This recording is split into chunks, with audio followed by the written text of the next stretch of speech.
Hello and welcome again to the Friday Wrap for August 25th, 2017. I'm Mayor Mickey. Now, I apologize for the delay, but I literally just came back from vacation. My wife and I, that's actually why I'm dressed so casually as well. But I figured it was better late than never, and I really hate to even miss 1 week in updating you on village progress, of which there was plenty this past week. To begin with, the concert last weekend was phenomenal. Andrew Salgado always does a great job. It was probably the most crowded of the year, and coincidentally, my wife and I actually ended up going to Nashville a few days later. And we missed the final concert of the year. Hopefully you were able to make it with the Chicago experience, and hopefully somebody will give us an update as well as send us some pictures so I can update everybody next weekend. Also, last weekend I attended the Oakbrook Polo match. That was India versus USA. It was great to see village president and friend Gopal Lamlani there, as well as to meet once again India Consul General of Chicago, Ms. Nita Bhushan, and to meet her family. Also in attendance was State Representative Patty Belloc, as well as Hinsdale Magazine's Scott Johnlick, as well as Ashfaq Syed, plus Burridge residents Arun Ori I saw there, as well as Yuvraj Dougal, which is Mac Dougal's son. And there's even actually a baby kangaroo. I'm not quite sure why he was there, why someone had a kangaroo there, but that was rather intriguing.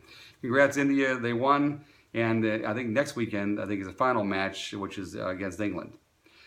At the invitation and encouragement of some Burridge residents, as well as the Phil South organization, Phil South First organization, village trustees Anita Mittal, Zach Model, and I actually attended the District 86 board meeting last Monday to hear the latest on their efforts to expand Hinsdale Central.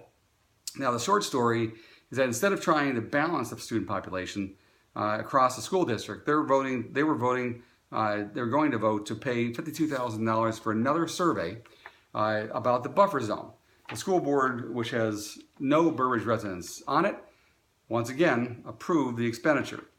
Now, this is a complicated topic that I will more thoroughly summarize at a later time, but suffice to say that we were siding with the 93% of Burridge residents who voted against the district's proposal last time for a $76 million referendum in April to fund their school improvements and expansion. And I also spoke up and asked them to speak to treat Burridge fairly. Now, Trustee Model told the board how he grew up in Burridge, and when the buffer zone was actually first added, when he graduated from Hinsdale South in 1996, the two schools were roughly equal when it came to attendance, test scores, resources, but that's no longer the case. And he recommended, as did Trustee Model and I, that the district hold some focus groups instead of a survey to look for more options to help unify the district. Now, again, this is a complicated topic, but here's a link in the article here to complete the complete Chicago Tribune article, and we will keep you updated on that, and I'm sure it's going to be covered in future board meetings. Also, around the village, the Planning Commission met last weekend and I think was unanimous on virtually everything they had on their agenda. The village board meeting will meet this Monday at 7 o'clock at Village Hall. And thirdly, thanks to some help from the Illinois Tollway Authority, that IDOT actually has already begun, has approved, already begun moving all the equipment that was put there by Mead Electric out of our infield at County Line Road and I-55. It has been quite an eyesore, which none of us have ever appreciated much and took away from our beautiful bridge. And we thank Public Works Director Dave Preissig for his efforts in making that happen. Now, on a personal note, going back to Nashville, we took off for Nashville to relax, but that didn't last very long.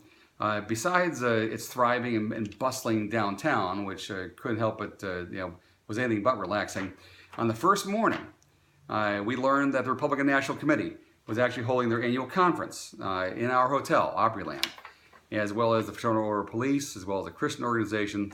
And we kept on engaging in deep conversations with friends, acquaintances, and national committeemen all week long. So, and by sheer chance then, we actually met Nashville Mayor Megan Harris, a Democrat, who, and as well as some influential Republican Nashvillians all around there that were very quick to tell us all about Tennessee's zero state income tax and its pro-business and retirement policies.